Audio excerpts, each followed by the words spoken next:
Bakit nga ba tayo nag-a-apply ng PR? Para sa pamilya? Para sa kinabukasan? O sa peace of mind?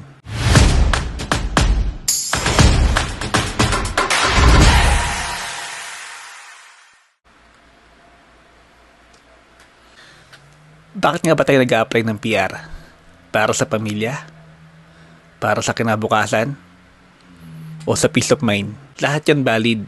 Pero habang naghihintay, doon na nagsimula yung stress. Minsan parang okay lang, pero minsan hindi ka na makatulog. Lahat iniisip mo. Ano kaya ang kulang sa papel ko? Na-review na kaya yung application ko? Pag-usap natin ng isang bagay na maraming makakarelate. Ang matinding kaba at anxiety habang naghihintay ng PR approval or PR application dito sa Canada. Kung naghihintay ka ngayon o balak mo palang mag-apply, sana makatulong tong video na to sa'yo. Kahit konting ginhawa lang, linaw, o paalala lang na hindi ka nag-iisa. Gusto ko lang ikwento, nag-apply ako ng PNP, non-express entry.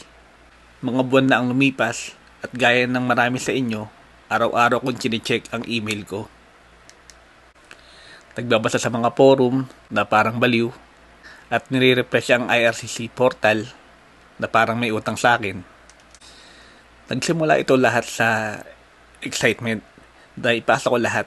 Medical, police clearance, job offer, contract, lahat na ipasa ko. Kompleto. Pero paglipas ng ilang linggo, buwan, unti-unting napalitan yung excitement ng kaba. Ang mga araw, naging linggo. Ang mga linggo, naging buwan. At yung buwan, naging taon.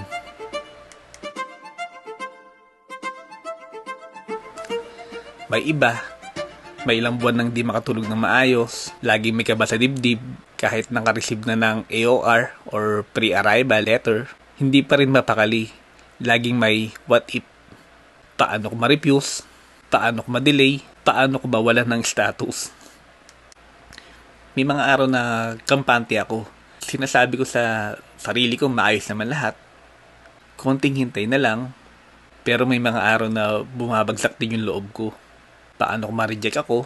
Paano ko may maliit akong nakalimutan? Paano ko nawala lang sa sistema? Sinimulan ko ng questionin ang lahat. Sapat ba ako? May mali ba akong nagawa? Parang ang buong kinabukasan ko ay nasa kamay ng taong di ko kilala. O hindi ko man makikilala. Para sa akin, hindi lang to sa isip. Ramdam ko rin sa katawan. Hirap ako makatulog. Laging overthinking. Takot gumawa ng long-term plans. Di lang physical na pagod. Mental din. Yung tipong wala ka ng gana magplano kasi di mo alam kung kailan ka makakatanggap ng balita.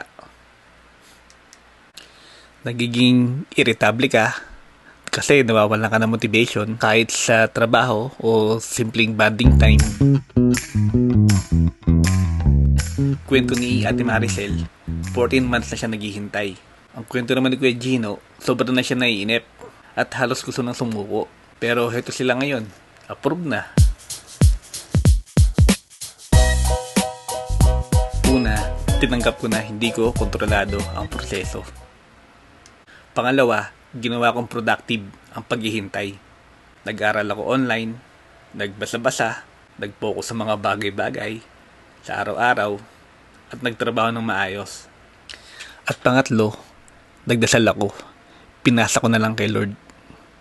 Kasi alam ko, ang imposible, kaya niyang gawing posible.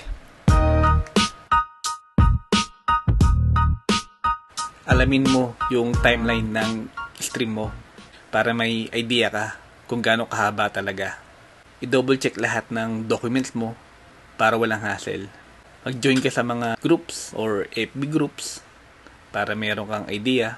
At minsan, mag-mental health break ka rin. Diba?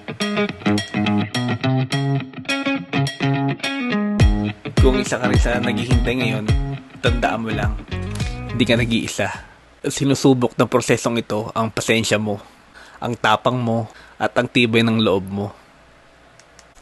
Pero kung nakarating ka sa puntong ito, ibig sabihin matapang ka. Pinili mong sugalan ang sarili mo. At malaking bagay yon. 6 months man o 1 taon, tuloy pa rin ang buhay.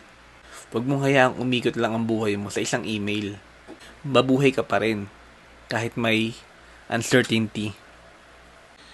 Salamat sa pakikinig sa napaka-personal ko o personal nating kwento. Kung nakarelate ka, i-comment mo naman. Gusto ko rin marinig yung kwento mo.